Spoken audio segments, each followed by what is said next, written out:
dhaawac dhinto wadnaha kaga dhufteen xukunka maxaa suutii walaalkay wayna laayeen waxay noo reebteen ma jirto meyd baa noo yaala dhaawac baa noo yaala nolol inagula talagala ma jirto adigoo dhaawac qabaan booliiskii lagugu xidhay diideen in dhaawac muujin lagu sameeyo oo dhakhtar lagu geeyo qaawan ayuu ninka biigka la yidhaa cid kaleba ma ee saldhigga daloodha jooga ayuu yidhi naa galgalgal markuu soo toosay aanu kuugu yeedhaynaa xabad halkaasay kaga dhacday wadnaha waxay ka dhex baxdayna bidixda ah kelidaa bidix bay ka baxday kadib saasay u dhex martay caloosha qaliinuu maray qirkiisii anaaba gacanta saa ugu celiyey habeenkii aasitaanka marxuumka maxaad qoys ahaan doonaysaa waxaanu doonaynaa ilaa ninkii dilay lugta loogu xidho annagu ma aasino halkaasuu noogu jiraya talaagada waxa weeyaan hooyo inankii shalay aan kuu sheegayay inuu dhaawacay oo calooshu ka soo dhacday wuu dhintay marka waxa weeyaan hooyo weli xilligaa inankaasi dhintay ee 6 qof oo dhaawac ah oo weliba mid imika serious yahay guriga ii yaallo dawladayda kamaan helin wax digniina iyo waxay daaradayda soo joogsadaan midna kama hayo السلام عليكم ورحمة الله تعالى وبركاته داود القلب ونحسن مالك استود نقطع ونحسن لقمان ميديو واحد كده ونسين هل كانوا حفظ الجرشوادنا وعيدا صور ري قفنا داوعمي سيدا إيه الكويش شيء إن كده داوعمي وارد تعالى ونحرسته إن كارد انتي أو ولالكي أو تذكر قويس كهبين كتشوجينا كم دابون ورسون دونا وغير مقعد ولا مقعد واحد ياسين محمد waxaan ka tirsan qoys kan dhibaatada ku dhacday habeenkii dhaweyd waxaan soo waray saacadu markay ahayd 2:40 daqiiqo markay ahayd ayaan la soo weeraray kadib markii ay cagaftu meeshii soo gashay ay saa guriga ugu dhuftay aan soo toosaana albaabkan soo furay laba askari way hor taagnaa albaabka xidhay ugu dhahdeen intay qoriga cabaysteen hayeen intaan ku uri on maryaha soo xidhay ayaan albaabkii la ku soo jibiyay kadib askariga way iga hor dhaqaaqay sidii baan ana hawsha dhagax baan aynsaday oo aashii la dhacay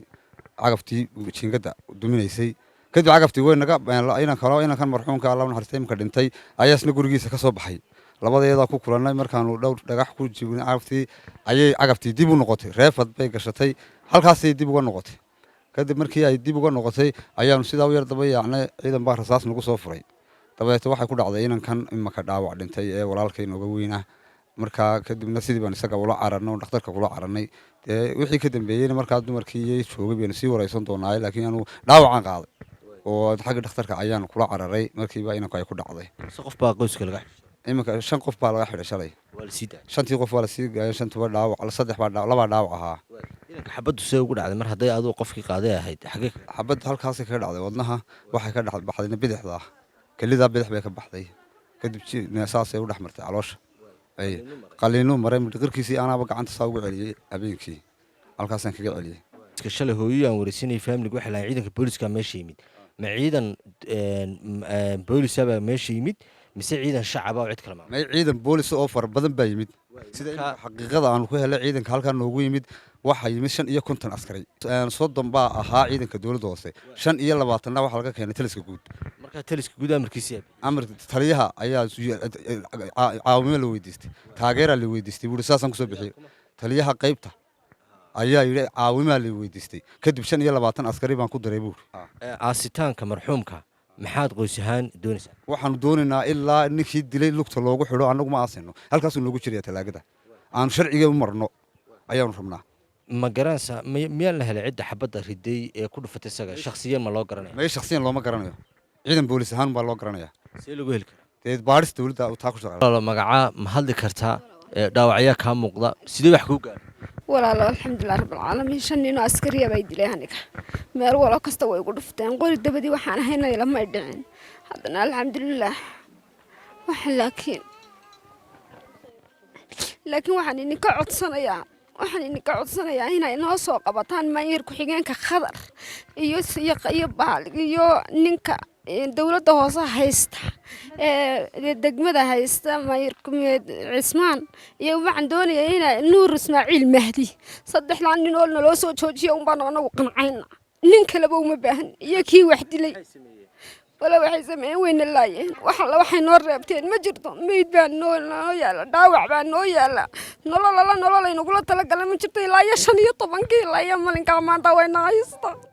weliba ninka aan naga daba hadhin ee hameen qoobka naga qaadin ee na daba socda waa ninka dawladda hoose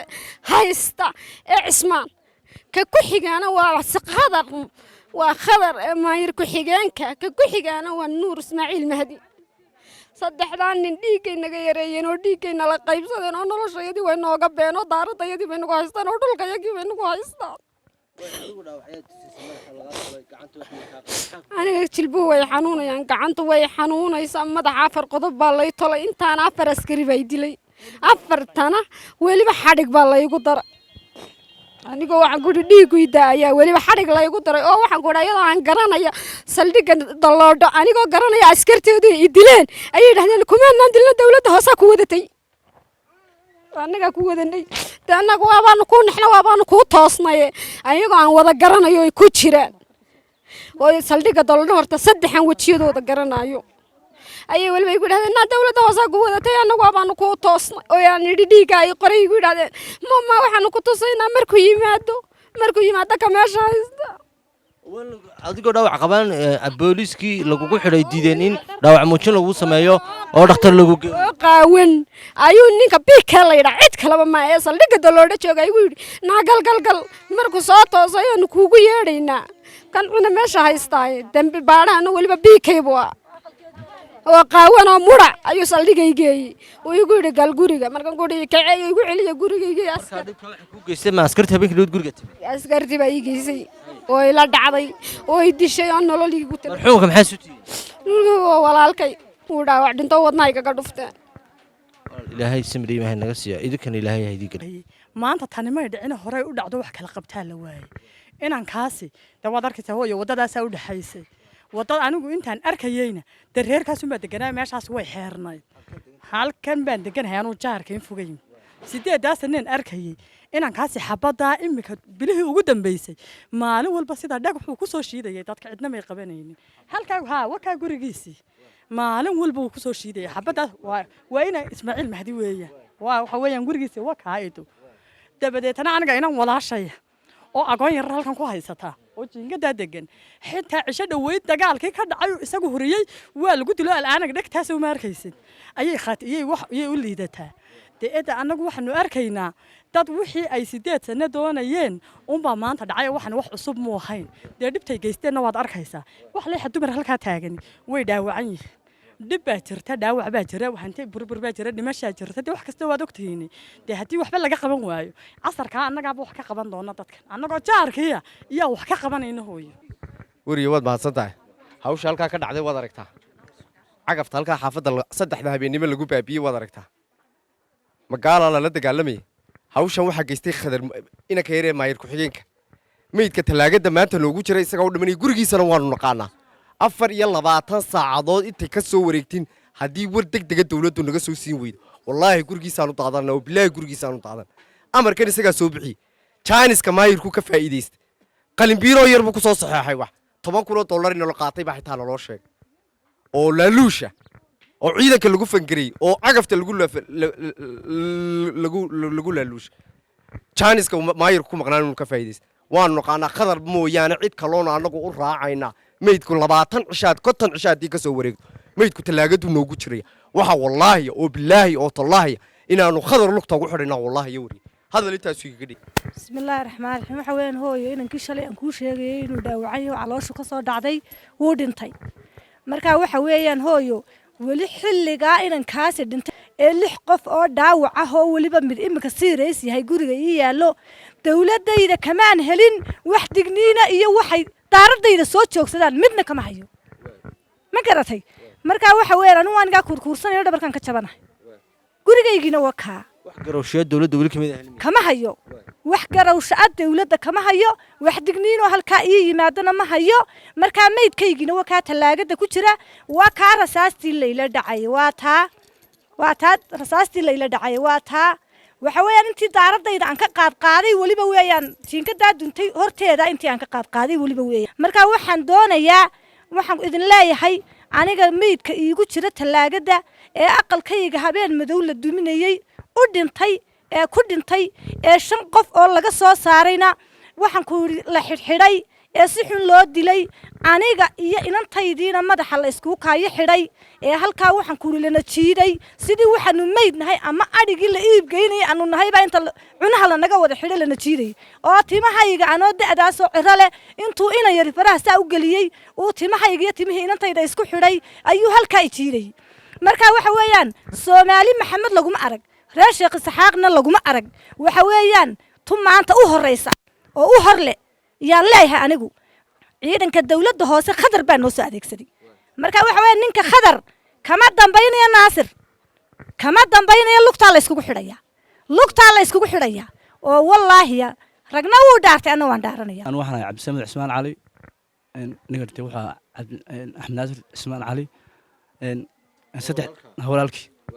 ستح ذهب اللي بلغ الوري نبضي عنك وسعد كل جيسة وحنا فريسي ستح يدو أمني كده ولده ستح ذهب اليوم ما خي مر كشيء يدو نبضي عن ساعتين وهبن أو فيت كده سؤال لانيك وهبرينا على الواب وحبطها فوق إلى حلقة حلقة قبل تمشرو وأنا كنت هي مركا أنا وحنا يعطي ساعة دائما حلقة قوية دولته مركا أنا أقول ساعة دي حلقة قوية وحيد عكم شنو لقمان وحنا هاي وجورين أنا أقول فاهمي جنب أنا هاي يريدوا كذا عضي أما بحوي أنا كاسد قلت كالود دلي فاهمي جيسي أنا هاي وحنا كل أنت واجين قدا ينهر تاجن هاي عقفت الجلية يسوي إسكت دفاعية رسول قال عليه الصلاة والسلام من قتل دون ماله فهو شهيد horta kaas isagu waa shahiid oo ninka maalkiisa sokadii la dilo isagoo iska difaacaya waa shahiid taayada halka ay noo dhig waxaanu leenahay anagu haddaanu faamigiinahay maanta marxuumka ay yaale talaagada ku jira ninka aan u haysanaa waa khadar weey waa maayir ku xigeenka waxaanu leenahay hadii la noo raacin waayo anaga gacanteeda ku fushani maayir ku xigeenku isaga xabad ridash maayir ku xigeenku isaga fuliyay waa sabab iyo cidii bixisay weey maayir ku xigeenku ana bixiyay buuri shalayna wuxuu ka hor yiri wasiirka amniga hortiisa aniga ayaa falka geystay wixii meesha ka dhacay ana qaatay buuri marka anagu ninka raacsanayna waa ninka hadii raacin weyda dawladdu 24 saacadood wixii ka dambeeya gacantayadaanu kaga shaqeynana ninka anagu sheekh dadku si ay noo fahmaan ninka xabada riday maayir ku xigeenka mise waa shakhsi waa ninka amray maayir ku xigeenku laakiin qofkii riday soo dambiga ma qofkii riday ma yeelanayo arrintu way kala sokaysaa haddaad adigu ku dhufa tiraahdo imka qofka adiga falka fuliyay maayir ku xigeenku sidoo dadka u sheegay amniga horteedana ka sheegay isaga ciidanka la soo baxay maxaad sanbadayna ninka walaalkii baan ahaa walaalkii ka weyn baan Allah naxariisto waxaan leeyahay waana la foyidsaday habeen bar baa ninka la gastay barkii habeenimo la galay saddexdii habeenimo la galay ciidan baan galay anu halka badin maayo waxaan leeyahay cabcidaas intaan ay dhicin dilka falkan waxaan haysanaa maayir khadar baan haysanaa maayir xigeen baan haysanaa isaga ninkii fuliyay baan haysanaa cidda ku dhufatay isaga wala gali doona waxa leenahay caayadaas intaan ay dhicin haddii waxna looga qaban waayo gacanteedaan ku fushanaynaa gurigiisna waanu garaynaa mana daynino intaasna iga dhantay